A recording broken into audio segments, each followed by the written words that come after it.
Hello，大家好，皆さんこんにちは。4月份的时候，我们来到美国玩。和以往不同的是，这一次我们把公公婆婆和岳父岳母一起带来美国玩。虽然不是第一次来美国，但是多了4位爸爸妈妈一起出国，或多或少还是有点担心。加上这次开车移动的距离也比较长，除了会去大峡谷之外，也会去拉斯维加斯和旧金山。一起来看看我们这次是怎么玩的吧。这次我们是从桃园机场直飞美国旧金山，经过了11个多小时的飞行之后，在当地时间晚上8点抵达旧金山机场。现在时间7点多，还蛮亮的。对，我们现在是跟他有这样快。你跟宝宝是一样的。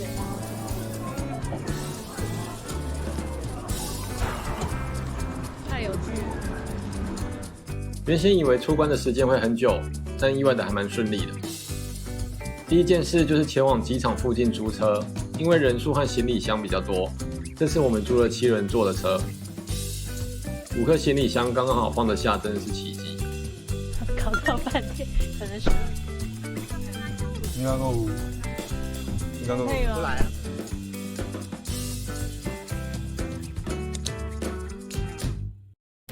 这次的行程一共有13天。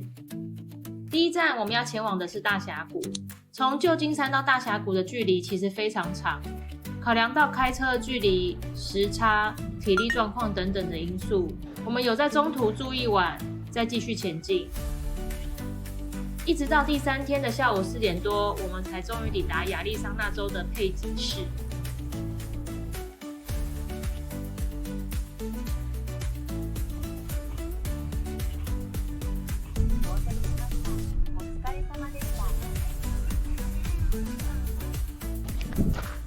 开了好久，我们终于来到佩吉这个地方了。那有个大坝。蛮多人来大峡谷都会安排住在佩吉市，主要因为这边有比较多饭店可以选，也有许多著名的景点，像是格伦峡谷大坝、马蹄湾、上下羚羊谷也都在附近。你们小心哦！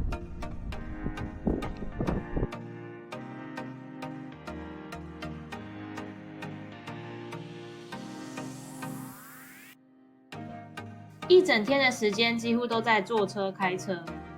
但看到格伦峡谷大坝附近的景色之后，整个精神都来了。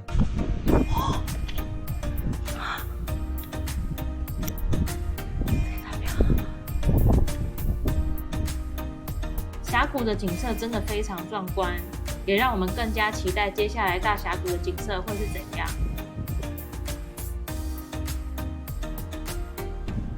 接着继续来到附近的马蹄湾。那是科罗拉多河靠近佩吉市的一个马蹄形弯曲峡谷。我们现在来到了佩吉，接下来要去看它最有名的景点马蹄湾。然后从停车场走到马蹄湾需要走一小段路，很多人那边啊，大家看到一个凹进去。我有看到凹进去，风太大，哇，走得蛮远的，这样走过来。快到了！原本以为只要走一下下而已，但意外走得蛮远，而且后半段都是上下坡。你觉得宝宝会不会想要爬到那上面去？你哪壶不开提啊？原本以为也是停好车就可以直接下车拍照的景点，但没想到还要走一小段路，加上当下风非常大，全身上下都被吹的都是沙。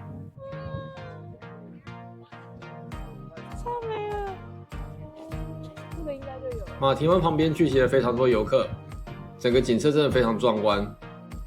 仔细看还可以看到有人在下面搭船，是来到亚利桑那州非常推荐的景点。我问你的旁边有很多大节，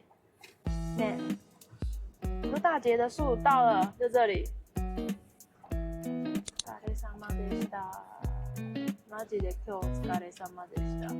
佩吉小镇的住宿，我们选在佩吉鲍威尔湖万怡饭店。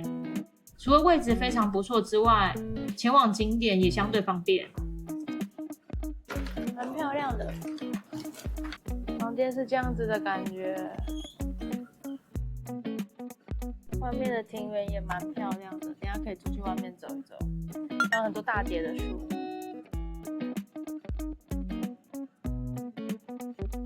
附近还有不少的餐厅和超市，加上中庭整理得非常漂亮，让我们印象很不错。晚餐我们选择在饭店里面吃，考量到分量比较大的关系，最后我们是用 share 的方式。红酒的价钱意外的没有太贵，而且还蛮好喝的。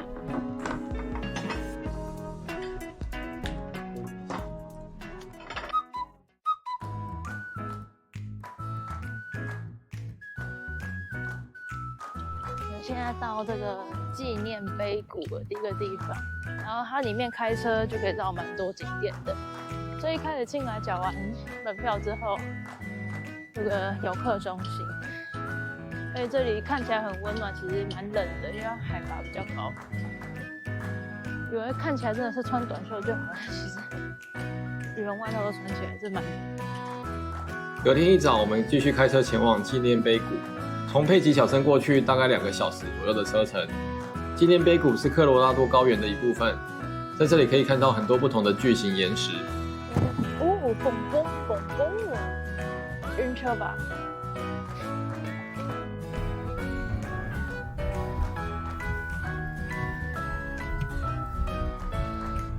哇，这什么状况？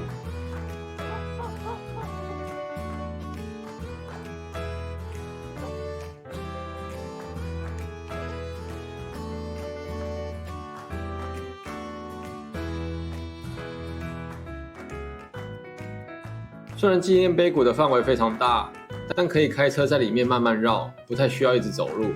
带爸爸妈妈来算是蛮轻松的一个景点。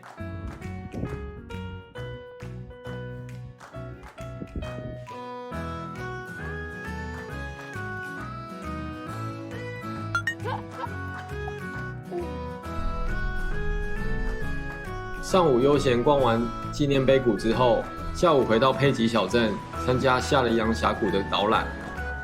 羚羊谷因为是在保护区之内，基本上都要参加当地导览才能进入参观。这次我们参加的是路程比较长的夏羚羊峡谷。参加的时候有很多限制，像是不能带行李，而且完全禁止拍摄影片。虽然只能看照片回忆，但特殊的地形真的非常印象深刻。整段路程其实不会很难走。当天同团的还有2岁多的小朋友参加，一边拍照一边欣赏地形变化，真的非常有趣。离开佩吉小镇之后，又开了2个半小时，终于来到大峡谷国家公园。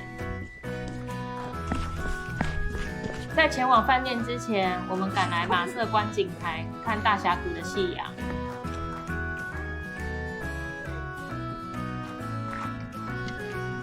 只能说运气真的非常好，差一点点就要赶不上。大峡谷的夕阳真的是很壮观，非常的漂亮。即使当下的体感温度超级冷，但周边的游客还是非常多。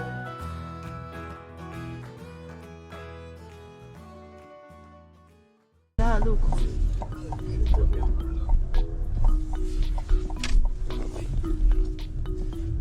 啊，峡谷白啊！你走。给你说的意思。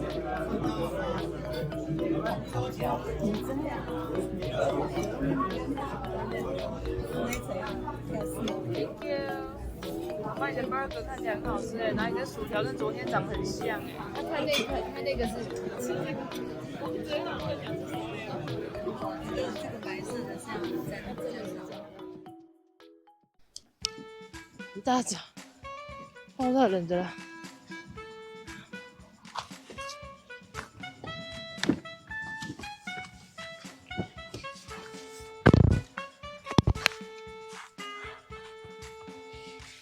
你说，真的吗？哦妈呀！哦，死过，就在这里，它不雕像哦，它不是雕像哎。雕像完全不违和。啊，为什么要这么早起来？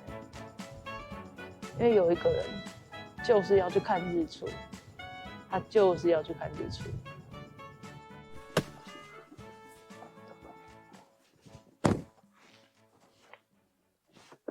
那边吧，右边啊，右边啊。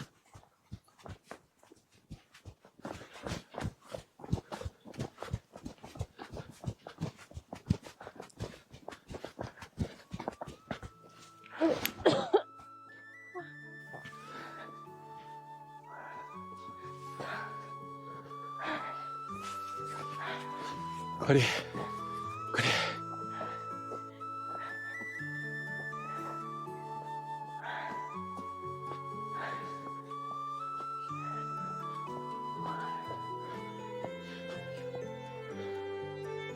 前一天的夕阳让老公看得非常感动，赞叹不已。因此隔天一早天还没有亮，5点多，他又想要出发看日出。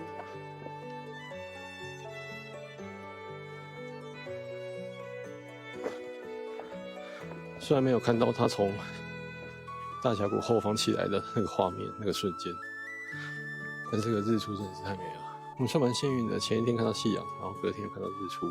虽然没有住在大峡谷里面的一些蜡炬啊，还有小木屋，但是住在距离大峡谷大概15分钟左右的一个小镇，其实也蛮方便的。因为时间还非常早，所以我们就把爸妈们放在饭店休息，两人偷偷跑去另外一个观景台看日出小约会。说走就走，是说把老婆挖起来就把老婆挖起来。然后它有步道连到我们昨天看夕阳的 Mather Point， 所以我们现在要走去 Mather Point。气温是3度，乍看之下蛮冷的，但是其实还蛮舒服的，有点像日本的冬天的感觉。早上的天气比前一天好非常多，风比较小，加上有阳光洒出来，整个暖和不少。虽然要拼一大早起床，稍微有点累，来看大峡谷的日出是个非常推荐的行程。我可能要接起来。舒服的天气，很舒服，快点死。大峡谷它的园区里面，应该说它的公园的范围里面，就是要买票。那我们昨天经过的时候，那个售票亭是没有人的，然后就是自动机器按这样子。所以我们的票其实是到这个时候都有用的，然后可以到日落，因为我们昨天也是日落买的。然后基本上园区里面，大峡谷里面除了可以看景色的地方之外，路上好像开起来都看起来像这样的感觉。去了你刚刚就问说拿得到或直接拿这个广告。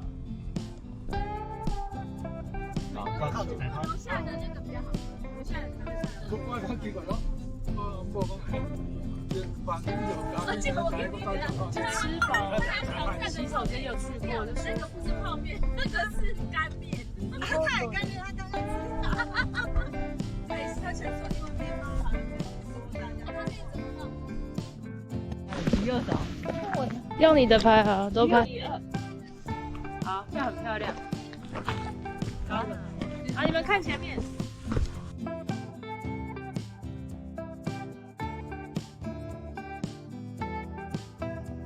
红色路线。大峡谷国家公园里面的景点，基本上只能搭他们的游园公车。我们这次搭的是最长且景点最多的红线，公车大概是10到15分钟有一班，中途会停靠不同的观景台。出发。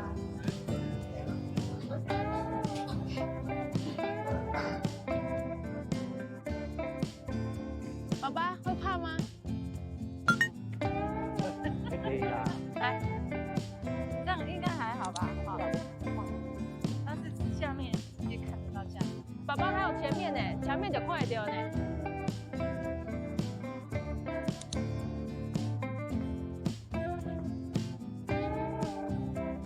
哇，这超美美的啦。特别介绍 House View。哇，这个也太漂亮，好大哎，真的是好大。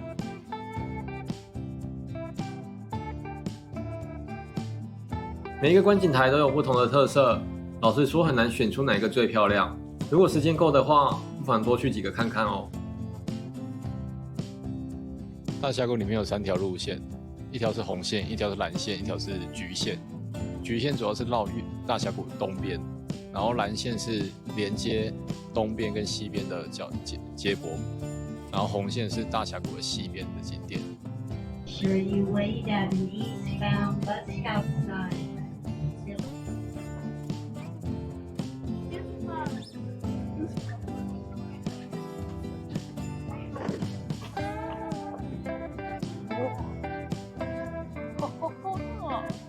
很漂亮你。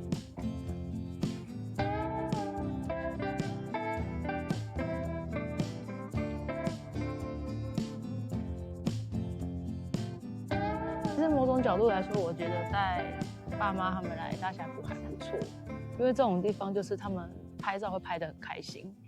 然后说走虽然有走，但是因为有一些游园公车啊或是什么的，然后就是来到这边之后，也不会说一直都在走，可能跟那种很多地方那种一天要走1万步2万步的比起来已经好很多了。然后这边天气又好，算是一个还不错的一个选择。只是负责开车那个人就蛮硬的这样子。哇，这边没有栏杆哦，这边精彩。早上的时间游客还没有很多，加上天气非常好，整个非常惬意，非常舒服。不管走到哪个景点都非常好拍，感觉爸爸妈妈们也都走得非常开心，也是他们这次美国旅行中最难忘的景点之一。你怎么看都看不腻，但是没有办法从这里面选出说真的最漂亮是哪一个，其实真的选不出来。那我觉得其实每一个都还不错。好漂亮啊，好可爱哦。大峡谷是一个从小到大都有听过的景点，实际来到这里之后，景色真的是非常壮观，加上天气非常好，整趟旅程中都玩得非常舒适。虽然交通位置上开车会开得比较久，但真的是一次非常难忘的经验。有机会的话，一定要来看看哦。这次的旅行还没有结束，接下来我们还会带着爸爸妈妈们去拉斯维加斯和旧金山，就等下次影片再跟大家分享咯。那么这次影片就先到这边，拜拜。19